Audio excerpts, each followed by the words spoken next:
কখনো সাকিব হতে যেও না, ধ্বংস হয়ে যাবে। তার চেয়ে বরং স্টিভেন স্মিথ হোক।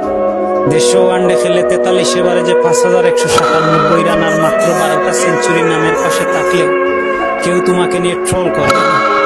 হতে পারো কুইন্টন ডিককের মতো শান্তশিষ্ট নম্রভদ্র একজন। 150 ওয়ানডে খেলে 46 এবারে যে 6583 রান আর 20টা সেঞ্চুরি নিয়ে তুমি থেকে যাবে জেনারেশনের সেরা ব্যাটসম্যানদের একজন।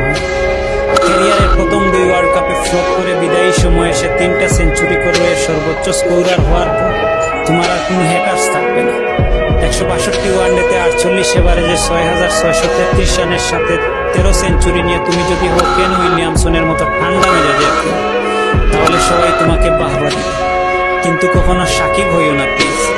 70 টেস্ট খেলে প্রায় 38 এবারে যে তোমার নামের পাশে 4600 রানের পাশাপাশি যদি তাকে 242টা টেস্ট উইকেট কিংবা 247 ওয়ানডে খেলে 37 এবারে যে তোমার নামের পাশে 7000